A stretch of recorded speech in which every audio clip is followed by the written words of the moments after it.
సంజయసేన మహారాజు విచ్చేస్తున్నారహో.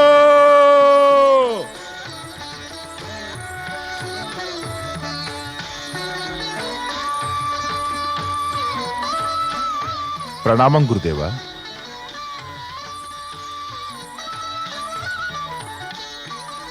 ఆసీనుడు కండు.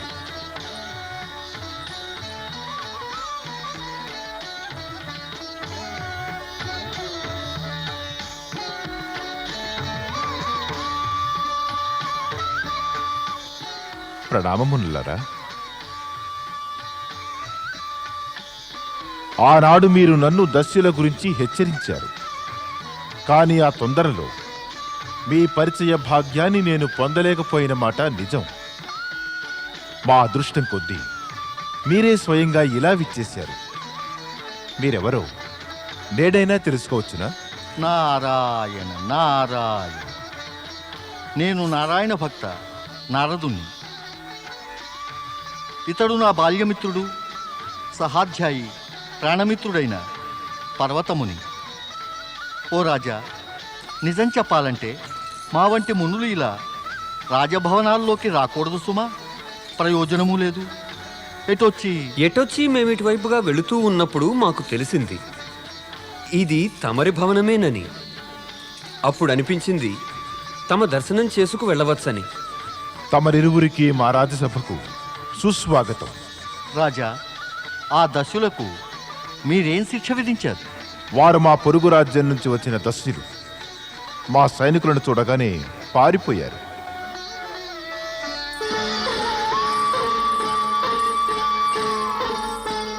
రాకుమారి దమయంతి, రా.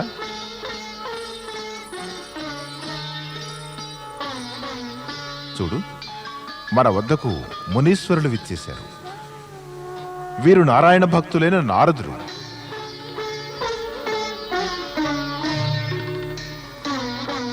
ఈయనే ఆనాడు దస్యుల నుంచి మమ్మల్ని కాపాడి తగిన హెచ్చరికనిచ్చారు. వీరి వెంట వచ్చిన వారు వీరి బాల్యమిత్రుడు పర్వతముని. మునివర్యులకు దమయంతి ప్రణామం. శుభమస్తు. నీ భవిష్యత్తు ఉజ్వలం కావాలి. మునివర్య, నా గతం ఉజ్వలమైనది, వర్తమాన కాలము ఉజ్వలంగానే ఉంది. భవిష్యత్తు ఉజ్వలమే అవుతుంది కదా.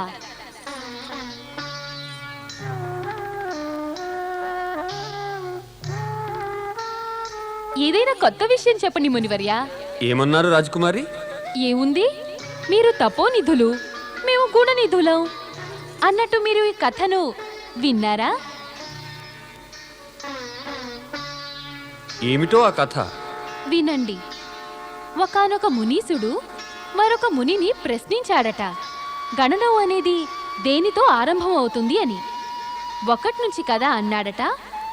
రెండో ముని, మొదట ముని మళ్ళీ ఇలా ప్రశ్న వేశాడట, గణనం దేనితో సమాప్తమవుతుంది, చివరి సంఖ్య ఏమిటి అని. రెండో ముని చెప్పలేకపోయాడట. ఆయన మొదట మునినే మళ్ళీ అడిగాడట, నీవే చెప్పవయ్యా, గణనంలో చివరి సంఖ్య ఏమిటి అని. అయితే అప్పుడు మొదట ముని అన్నాడు కదా, అదేదో నాకు తెలిస్తే నిన్నెందుకు అడుగుతానయ్యా అన్నట్ట.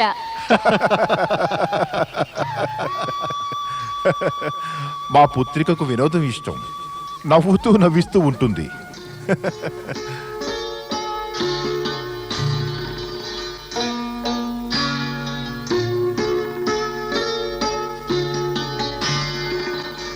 పితాశ్రీ, ఈ మునీశ్వరులిద్దరూ మనకు ఆదరణీయులైన అతిథులు. వీరికి సదుపాయాలన్నీ మనం తగిన రీతిలో ఏర్పాటు చేయాలి. అవశ్యం, అవశ్యం. వీరి ఆతిథ్యపు బాధ్యతని నేను నీకు ఒప్పగిస్తున్నా దమయంతి. పితాశ్రీ, తమ ఆశీర్వాదం ఉంటే నేను ఏ బాధ్యతనైనా నిర్వర్తించగలను.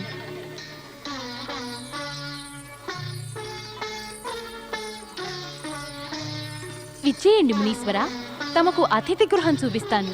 విచ్చేయండి.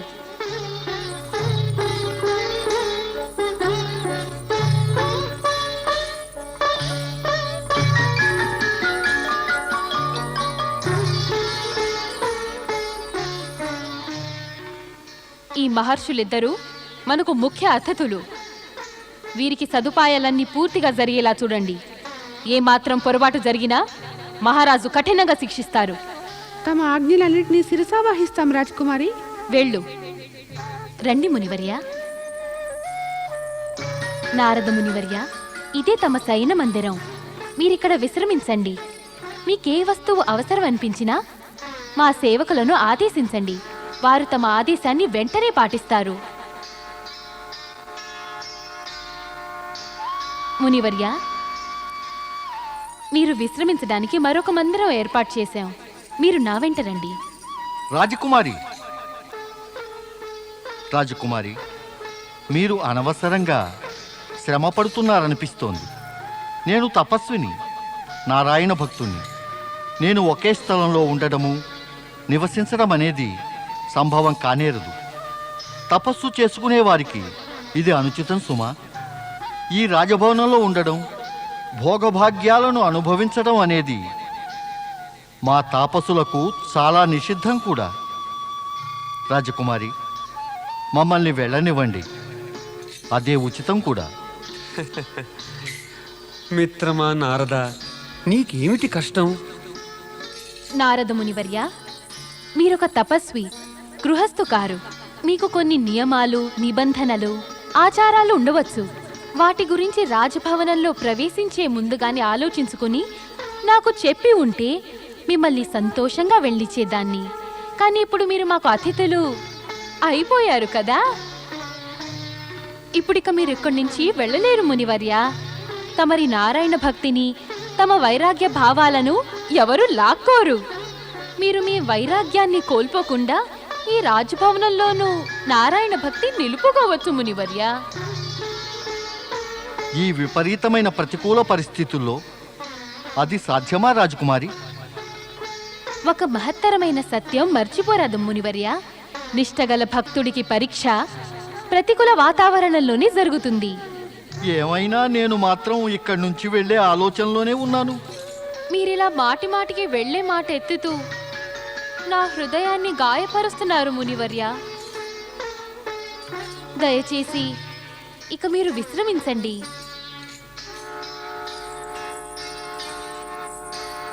నారాయణ నారాయణ.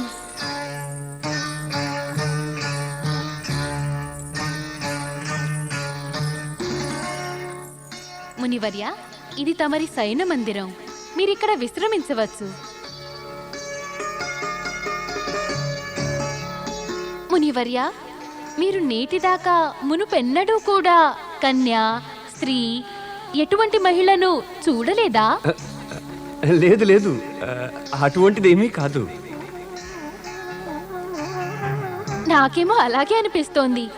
నేను ఇప్పుడే ఒక 25 మంది అమ్మాయిలను పిలిపిస్తాను. రాత్రంతా వాళ్ళని చూస్తూ కూర్చోండి.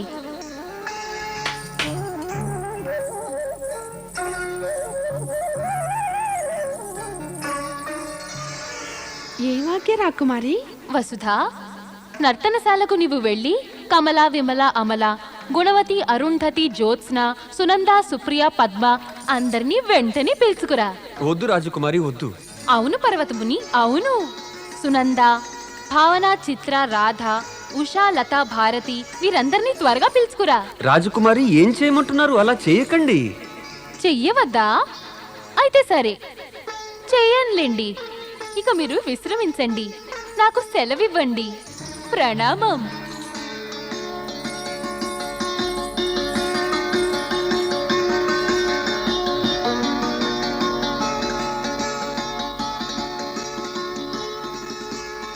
రాకుమారి దమయంతి, నేనెప్పుడూ కూడా ఊహించనైనా ఊహించలేదు. ఇలా అలంకరించిన భోగభాగ్యాల మందిరంలో విశ్రమిస్తానని నేనెన్నడూ అనుకోలేదు. మరి నా అదృష్టమే నన్నిలా నీ వద్దకు లాక్కొచ్చిందని అనుకుంటాను. ఇకపై చూడాలి, ఈ నా అదృష్టం, నా అదృష్టరేఖను లిఖించిన ఆ విధాత ఇక ఏమేం అద్భుతాలు చూపిస్తారో. నారాయణ నారాయణ.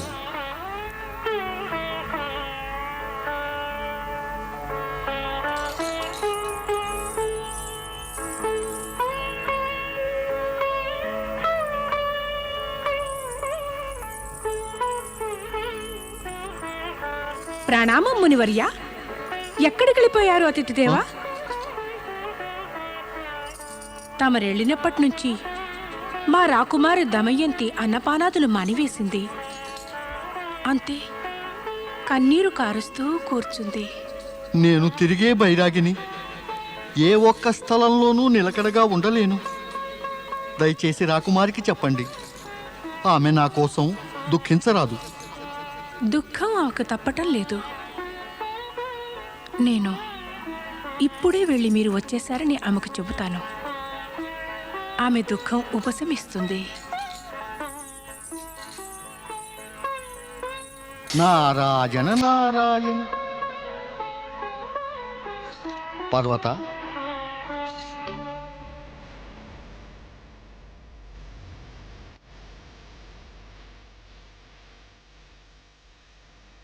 మిత్రమా,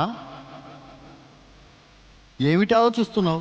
నారదా, నారదా, మిత్రమా నారదా, నీవెక్కడికి వెళ్ళావు?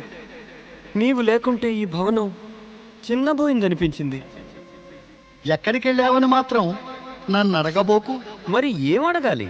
నువ్వెందుకెళ్ళావు అని అడుగు. నీవెందుకెళ్ళావనేది నాకు తెలిసిన సంగతే.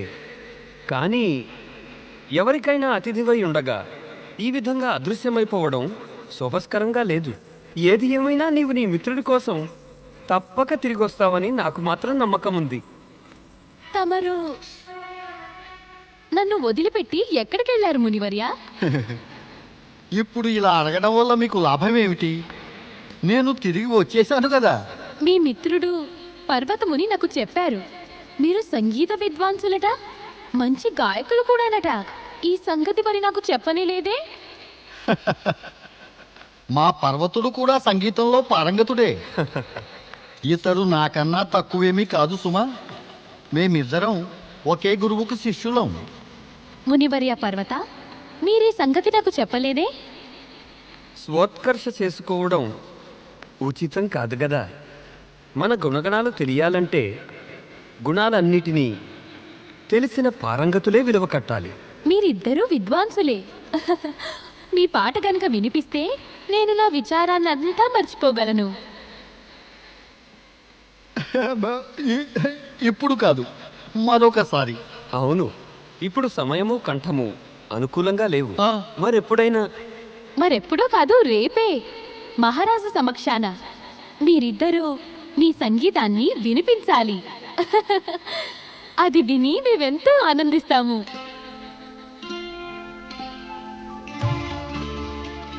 ఏమిటి ఆలోచిస్తున్నావు మిత్రమా? అదే ప్రశ్న నేను నిన్ను అడగాలనుకున్నాను. నీవేం ఆలోచిస్తున్నావు? నిజం చెప్పడానికి సంకోచం ఎందుకు? ఆ? నేను రాకుమారి దమయంతి గురించి తప్ప ఇంకేమీ ఆలోచించే పరిస్థితిలో లేను. రేయింబవలు అనుక్షణము ఆమె గురించే నా ఆలోచనలన్నీ. నా కళ్ళ ఎదుట ఎప్పుడూ ఆమె కనబడుతుంది. నారాయణ నారాయణ. మరి ప్రస్తుతం నీ కళ్ళ ముందు ఎవరు కనపడుతున్నారు? నేను కనపడుతున్నానా లేదా? మిత్రమా, హాస్యాలొద్దు. నారాయణ నారాయణ. బాగుంది, చాలా బాగుంది. నీవు ప్రేమించవచ్చు కానీ నేను హాస్యాలాడకూడదా? ప్రేమ? మిత్రమా, నాకిప్పటికీ ఒక సంగతి అర్థం కాలేదు. ఆమె నిన్ను ఎక్కువ ప్రేమిస్తోందా లేక నన్నా? మిత్రమా, ఏ స్త్రీ అయినా ఒకేసారిగా ఇద్దరు పురుషులను ప్రేమించగలదంటావా? అలా చేయడం అయితే అసాధ్యమే. అయితేనా? అయితే ఏమిటి? అయితే కాదు, ఖచ్చితంగా సాధ్యం కాదు.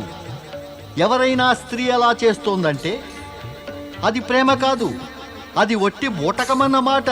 నారాయణ నారాయణ. మిత్రమా నారదా, మనం ఇప్పుడు పిడకల వేటలో పడ్డట్టున్నాం. అయితే ఇక రామాయణంలోకి రా. ఇక చెప్పు, ఏం చెప్పదలిచావు? ఏముంది, ఆ రాకుమారి దమయంతి మనిద్దరిలోనూ ఎవరిని ప్రేమిస్తోంది అని. తెలివైన వారికి సూచనప్రాయంగా చెబితే చాలు అంటారు. నేను అదే విన్నాను, తెలుసుకున్నా కూడా. అయితే నీ విధి కూడా గమనించే ఉండాలే. ఆమె నా వియోగం కలగ్గానే కన్నీరు కార్చిందా? లేదే. లేదా? నారాయణ నారాయణ. ఆమె నన్ను ఇలా ప్రేమించి తన మనసును కష్టపెట్టుకోవాలని నాకేం లేదు. ఆమె నిన్నే ప్రేమించాలని నేను మనసారా కోరుకుంటున్నాను. ఆమె అన్ని విధాలా నీది కావాలనే నా కోరిక. నిజంగానా మిత్రమా? ఈ నారదుడు ఎప్పుడైనా అబద్ధం చెప్పగా నీవు విన్నావా? నా మాటలపై నమ్మకం లేదా? నిన్ను నేను నాకన్నా కూడా ఎక్కువగా నమ్ముతాను. నేను కూడా నీ వద్ద ఎన్నడూ మనసులోని మాట దాచుకోను. అలాగే ఉండాలి సుమా. అయితే మాట ఇవ్వు, నీవు కూడా నా వద్ద నీ మనసులోని మాట దాచరాదు. మనమిద్దరం రేపు గానం చేద్దాం. రాకుమారి సమక్షంలో మన సంగీత కళను ప్రదర్శిద్దాం. ఆమె హావభావాలను పరిశీలిస్తే మనకు తెలిసిపోతుంది ఆమె ఎవరి వైపు మొగ్గు చూపుతోందో. అమ్మా దమయంతి, నీవి సంగీత కార్యక్రమం అయితే ఏర్పాటు చేశావు, కానీ దాని వివరాలేమీ చెప్పలేదు. ఈ సంగీత కార్యక్రమంలో పాల్గొంటున్న వారెవరు?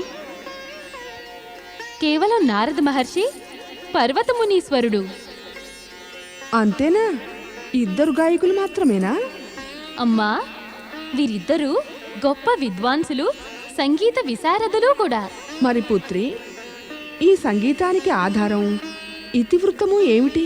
సంగీతం ఎంతో విశాలమైనది కదా. అది ధరిత్రి నుంచి ఆరంభమై ఆకాశం దాకా, తూర్పు నుంచి ఆరంభమై పశ్చిమం దాకా వ్యాపించి తన ఇతివృత్తాన్ని సమకూర్చుకుంటుంది. రాకుమారి, మీరు ధన్యులు. సంగీతానికి మూలాధారం ఏమిటో మీకు తెలుసు. మీరు సంగీతం అనేది ఎంతో విశాలమైనదని అన్నారే, దానికి మూలాధారం భక్తియే సుమా. క్షమించాలి మిత్రమా నారద, సంగీతానికి మూలాధారం భక్తి కాదు, ప్రేమ, సౌందర్యము కూడా. కాదు పర్వత, కాదు. భక్తి వల్ల శక్తి, ఆ శక్తి వల్ల సృష్టి నిర్మాణము అవుతాయి. ప్రేమ లేని భక్తి, సౌందర్యమే లేనట్టి శక్తి నిరర్ధకం కావా మిత్రమా నారద? బహుశా నీకు భక్తి యొక్క అలౌకిక ఆనందం అంటే ఏమిటో తెలియదేమో పర్వత. ఈ తర్క వితర్కాలకు అంతం లేదు మునివర్య. ఇంతకన్నా మంచి పని తమరు తమ గీతాన్ని, సంగీతంలోని ప్రావీణ్యాన్ని తక్షణం ప్రదర్శించటమే.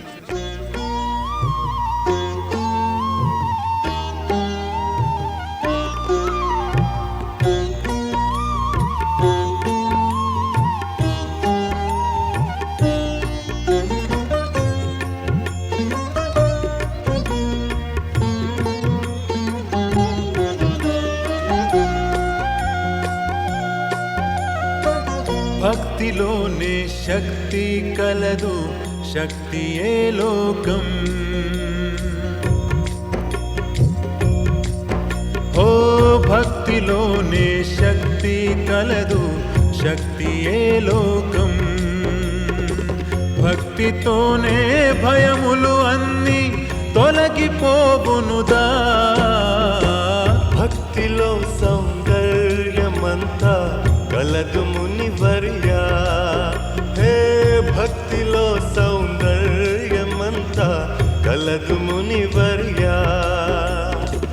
అందమంటే జగతిలోనే ప్రేమకే పూజ. భక్తిలోనే శక్తి కలదు, శక్తియే లోకం. హే భక్తిలో సౌందర్యమంతా కలదు మునివర్యా.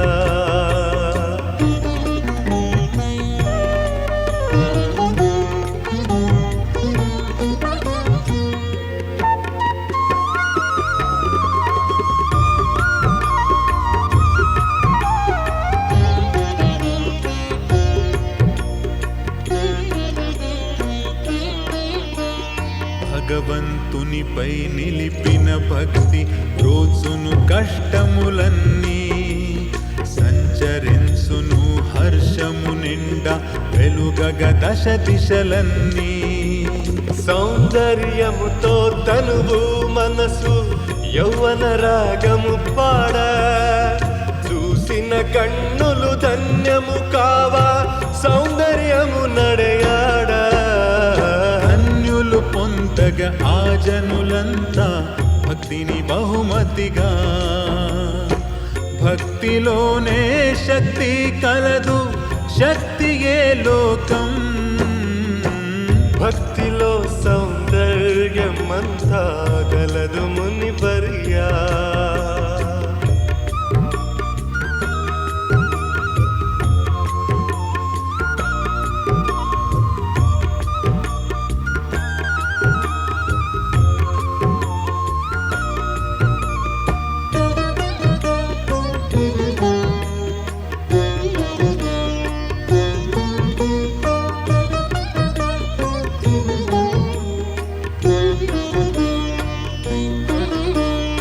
ఏకాగ్రతతో మనసును నిలిపి ధ్యానము చేసిన వారే భక్తి శ్రద్ధతో ఆధ్యాత్మికము సుఖమును పొందినవారు ఆధ్యాత్మికమౌ సుఖములు తుచ్చము భౌతిక సుఖములే మేలు జీవితమంతా ప్రేమ భావము చేయును జీవనదానం భక్తితోనే కల్మషమంతా కనుమరుగాయనుగా భక్తిలోనే శక్తి కలదు శక్తియే లోకం భక్తిలో సౌందర్యమంతా గలదు మునివర్యా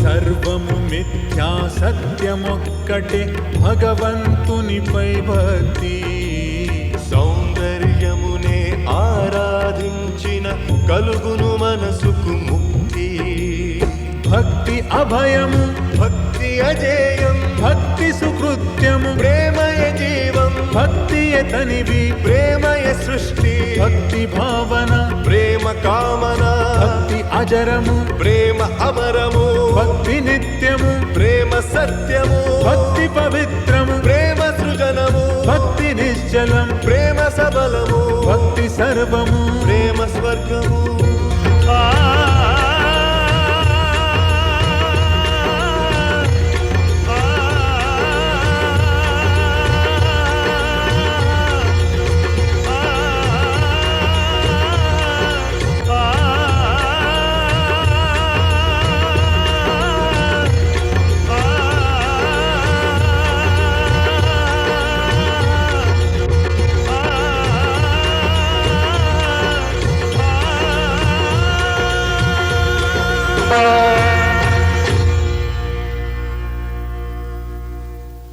అద్భుతం నారద మునీంద్ర, అత్యద్భుతం, సర్వశ్రేష్టం. తమ భక్తి భరిత గానంతో తమ ఆలాపనలతో మమ్మల్నందరినీ మైమర్పించి వేశారు. మాకందరికీ అనిపిస్తోంది ఇది గానం కాదు, ఇవి మీ ఆత్మలు పలికించిన స్వరాలే. పర్వత మునీంద్ర, మీ గానము మీ వీణా వాదనము ఎంతో అద్భుతం. మీరేమీ నిరాశపడవలసిన అవసరమే లేదు.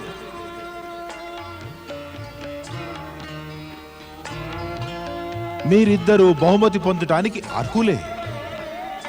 రాజా, ఇటువంటి బహుమతులన్నీ గృహస్థులకైతే పనికొస్తాయి. మేము వీటినేం చేసుకుంటాం? అవును మహారాజా, ఇటువంటి బహుమతులేవి కూడా మాలాగా తపస్సు చేసుకునే వారికి ఉపయోగకరం కావు. వీటిని తీసుకోమని మిమ్మల్ని బలవంత పెట్టము. కానీ ఇప్పుడు నేను ఇవ్వదలిచిన దాన్ని మాత్రం నిరాకరించకుండా స్వీకరించి తీరవలసిందే. ఏమిటి? వీణుల విందుగా మా మనసును అలరించిన సంగీతం పాడినందుకు ధన్యవాదాలు. రాజా, మిమ్మల్ని సంతోషపెట్టాం. మాకు సంతోషం కలిగింది. మాదో విన్నపం ఆలకించండి. చెప్పండి మునివర్య. రాజా, ఇక మేమిద్దరము బయలుదేరడానికి తమరు అనుమతించండి. మా వంటి తాపసులు రాజభవనాల్లో కాలం గడపటం ఉచితం కాదు. లేదు లేదు, నేను మీ ఇరువురిని వెళ్ళిపోనివ్వను. మునీంద్రులారా, నేను మా పుత్రిక యొక్క కోరికకు విరుద్ధంగా ఏదైనా జరగడం అనేది ఊహించనైనా లేను. పైగా మీరిక కేవలం మా అతిథులుగా ఉన్నారని లేము. మాతో సమానంగా ఈ భవనంలో నివసిస్తున్నారు. అందువల్ల ఇక ఇక్కడి నుంచి వెళ్ళే ఆలోచన మానుకోండి. మరి మీకు చేసిన అతిథి మర్యాదల్లో మా వల్ల ఏదైనా లోపము పొరపాటో కనుక జరిగి ఉంటే మాకు చెప్పండి, సరిదిద్దుకుంటాము.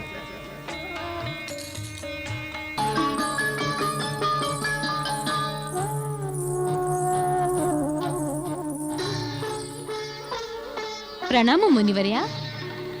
తిరగడం ఆపి భోజనం చేయండి. భోజనమా? అవును మునివర్య, ఈ మృష్టాన్నము పిండి వంటలు నా చేత్తో చేశాను. ఇవన్నీ మీకోసమే చేశాను. మీరు ఇవన్నీ కూడా రుచి చూసి నాకు చెప్పాలి, నాకు పాకశాస్త్ర ప్రావీణ్యం ఉందో లేదో. కానీ మీరు నా కోసం ఇంత శ్రమ పడ్డారెందుకు అని. నా సంతోషం, నా ఆనందాన్ని మీరు శ్రమ అంటారే? మీకిలా భోజనం పెడితే నాకేదో సంతృప్తి, ఏదో ఆనందము కలుగుతాయి. అదేమిటో ఊహించడం కూడా మీ వల్ల కాదు. నేను ఊహించనివన్నీ కూడా ఇప్పుడు జరగడం చూస్తున్నాను రాకుమారి. మీరింతగా సంకోచిస్తున్నారెందుకు మునీంద్ర? మీరిలాగే గనక సంకోచపడుతూ ఉంటే నేను దగ్గర కూర్చుని మీ చేత తినిపించవలసి ఉంటుంది సుమా. ఆ?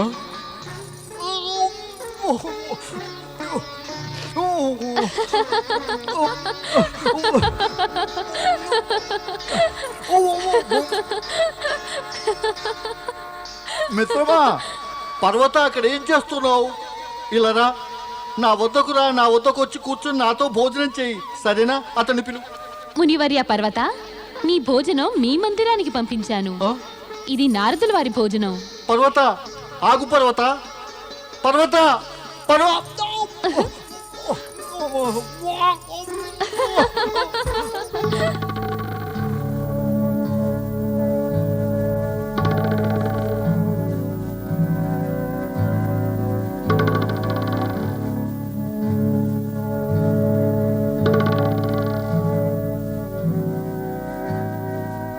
నారద, నీవు దినదినానికి రాకుమారి దమయంతి యొక్క ప్రేమ పాశంలో చిక్కుకుపోతున్నావు.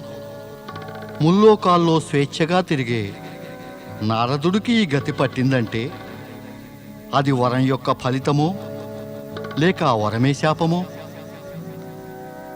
నారదా, నారదా, నారదా, నారదా, నారదా, నీవు మిత్రుడిగా ఉండే అర్హత కోల్పోయావు. పార్వత, ఆ సంగతి నాకు తెలుసు. ఇంకేమంటావు? నీవు ఆ రాకుమారి దమయంతిని పూర్తిగా నీ ప్రేమపాశంతో బంధించి వేశావు. నీవు మిత్రద్రోహి అయిపోయావు నారదా. పర్వత, ఏమిటా ప్రేమ, ఏమిటా పాశం? పరిస్థితిని నీవేమాత్రం తెలుసుకోకుండా ఏమేమో నీ పాటికి నీవు గొంతెత్తి అరుస్తున్నావు. నేనేమీ దమయంతిని ప్రోత్సహించలేదు సుమా. నాకేమీ ఆమె వెంట పడాలని లేదు. ఆమె స్వయంగా ప్రేమాతిరేకంతో తనకు తానుగా మైమరిచి పరవశిస్తోంది. ఆమెది ప్రేమాతిరేకమా? లేకపోతే నాది ప్రేమాతిరేకమా? ఆమె నా దగ్గరికి రావడం నాకు ఇష్టం లేదు. నేనే ఒక విచిత్ర పరిస్థితిలో చిక్కుకుని కొట్టుకుంటున్నాను. జాగ్రత్త నారదా, జాగ్రత్త. నీవు నా వద్ద నీ మనసులో ఉన్నదంతా ఉన్నదున్నట్టు చెబుతానని మాట ఇచ్చావు. దమయంతిపై నీకు ప్రేమ లేదన్న మాట అబద్ధం కాదంటావా? నిజాన్ని ఒప్పుకో. ఆ దమయంతి సౌందర్యము, ఆమె ప్రేమ, ఆమె సామీప్యము నిన్ను ఆకర్షిస్తున్నాయి. నీవిప్పుడు కోరుతున్నదల్లా ఆమె శాశ్వతంగా నీది కావాలనే. చాలా బాగుంది, అద్భుతం. నేను మిత్రుడుగా అర్హతను కోల్పోయానా? అయితే నీకు మిత్రుడు అనదగిన అర్హత ఉందా? నేనా? నేను ఏం తప్పు చేశాను? మరి నేను మాత్రం తప్పేం చేశాను? చెప్పు, నేనేం తప్పు చేశానంటావు? నీవు నాపై చేస్తున్న ఆరోపణకు నీ వద్ద సాక్ష్యం ఏమైనా ఉందా? భగవంతుడు మనకు కేవలం కళ్ళే కాదు, ఆ కళ్ళతో పాటుగా మనకు కాస్త బుద్ధిని, దానితో వివేకం అనే దాన్ని కూడా ఇచ్చాడు పర్వత. నీ తప్పును కప్పిపుచ్చుకోవడానికి ప్రయత్నించకు నారదా. ఇవి నీవి కావు, నీ హృదయంలో దాగి ఉన్న ఈర్ష్యా పలుకులే సుమా.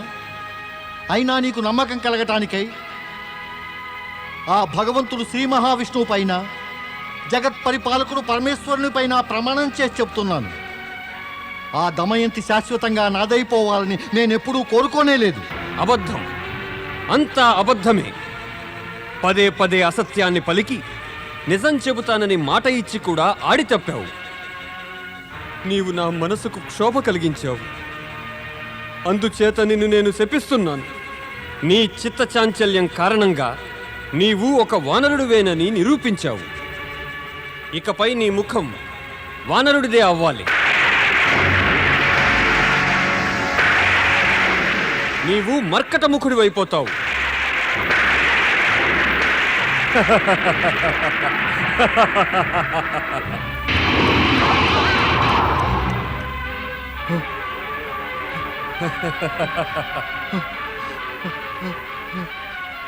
వానరుడినయ్యానా? పర్వత,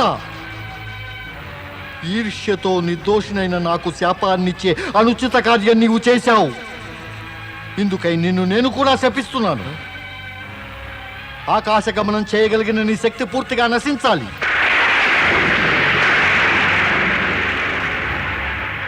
నీవు ఆకాశ మార్గాన స్వర్గాన్ని ఎన్నడూ చేరుకోలేవు. నీవు భూలోకంలోనే తిరుగాడుతూ ఉంటావు.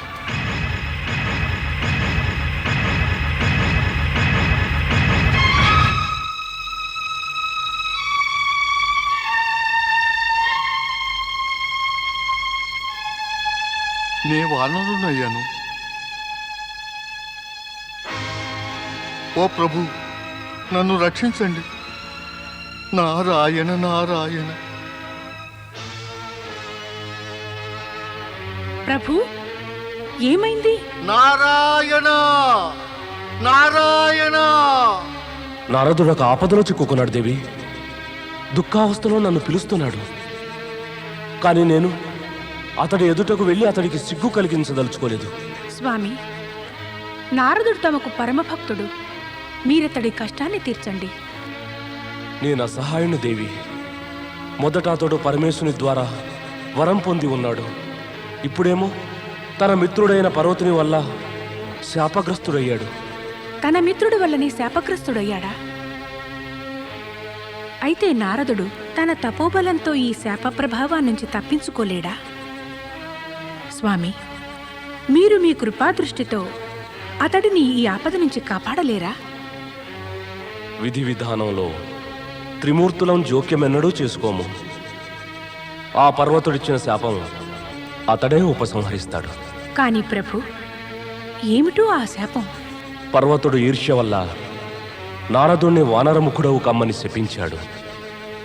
సంజయ మహారాజుకు అతిథిగా ఉంటూ వానరముఖంతో నారదుడు ముఖం చాటు చేసుకుని నన్ను పిలుస్తున్నాడు దేవి. నీవన్నది నిజమే దేవి. నేను వెంటనే అక్కడకు వెళ్ళి అతన్ని ఓదార్చవలసిందే.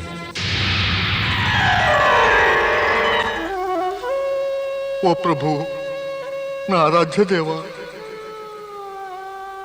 నన్ను ఈ సంకటం నుంచి తప్పించండి. నన్ను కాపాడండి ప్రభు, నన్ను కాపాడండి. ఈ విషమ పరిస్థితి నుంచి రక్షించండి ప్రభు, నన్ను రక్షించండి ప్రభు.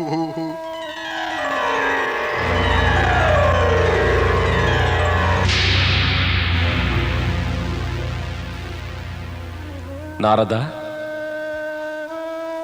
ప్రభు ప్రభు నన్ను రక్షించండి ప్రభు, నన్ను రక్షించండి ప్రభు, నన్ను రక్షించండి ప్రభు. ప్రభు ప్రభు నాకెంతటి దుర్దశ కలిగించారు ప్రభు.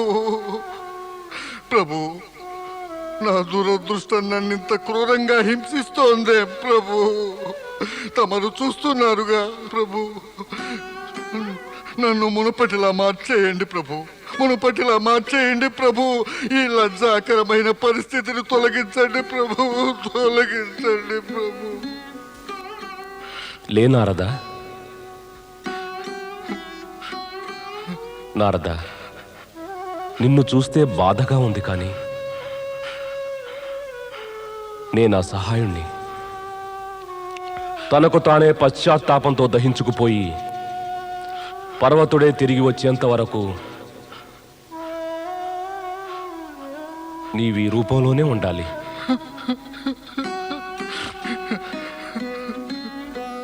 నారదా, వానర ముఖం ధరించడం వల్ల నీకు కష్టమేమీ కలగదు. దానివల్ల అపూర్వమైన అనుభవాలు కలుగుతాయి. ఇది అభిశాపం కాదు, వరం అనుకో. ఈ కొత్త జీవితానుభవాన్ని స్వయంగా పొందు. ప్రభు, నాకు మాట చెప్పండి. నాకు మళ్ళీ నా పూర్వ రూపం ఎప్పుడు ప్రాప్తిస్తుంది? పర్వతుడు తిరిగి వచ్చే సమయం చూస్తూ ఉండగానే గడిచిపోతుంది. అప్పటిదాకా దమయంతిని ఆశ్రయించి ఉండు, శుభం కలుగుతుంది.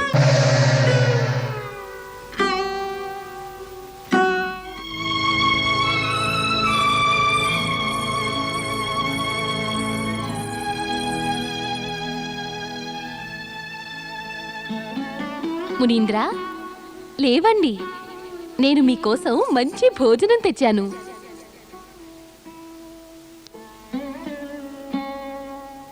లేవండి మునీంద్ర, లేవండి, భోజనానికి వేళ అయింది.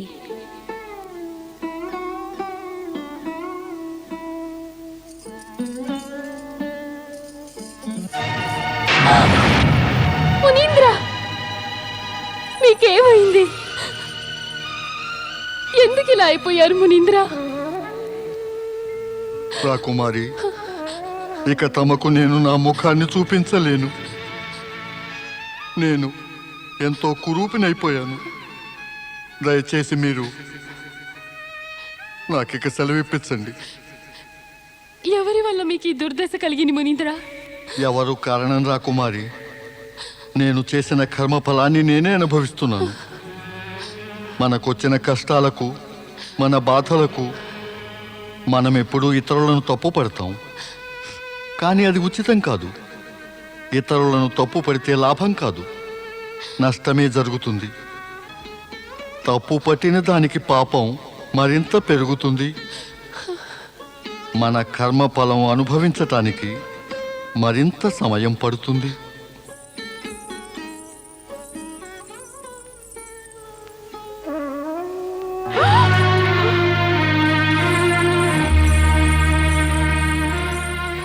ఏమైంది? నారదముని నారదమునే?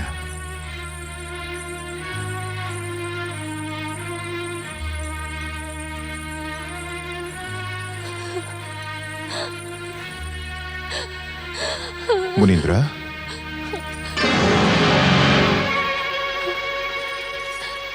తమకున్న సిద్ధులు, అద్భుత శక్తులు అన్నీ కూడా పనికి రాకుండా పోయాయా? మీరు కురూపి అవ్వకుండా తప్పించుకోలేకపోయారా? మహారాజా, నేను చెబితే నా మాట మీరు నమ్మలేదు.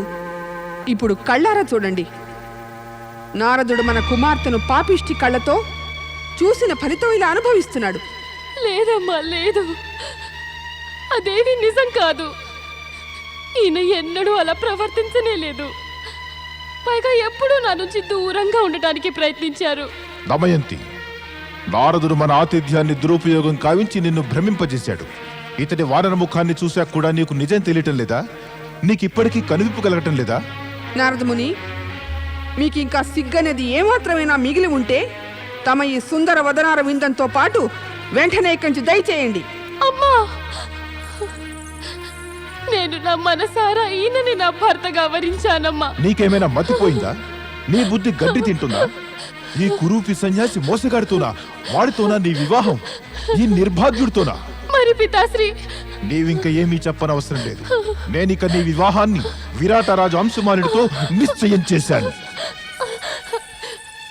నా జీవితంలో వీరు తప్ప ఇంకెవ్వరూ కూడా నా భర్త కావడానికి వీల్లేదు, వీల్లేదు, వీల్లేదు, వీల్లేదు. ఇక వీరే నా సర్వస్వము. వద్దు రాజకుమారి, వద్దు. మీరలా ఆవేశపడకండి. నా వంటి అభాగ్యుడి కోసం మీ జీవితాన్ని ఇలా సర్వనాశనం చేసుకోకండి. రాకుమారి, నాలో ఏ గొప్పతనం చూసి మీరు ఇలా మీ తల్లిదండ్రులని విరోధిస్తూ ఈ రాజభోగాల జీవితం త్యాగం చేయదలుచుకుంటున్నారు? మీరిలా చేయడం ఉచితం కాదు. మీరు మీ తల్లిదండ్రులు చెప్పిన మాట తప్పక విని సుఖంగా జీవించండి.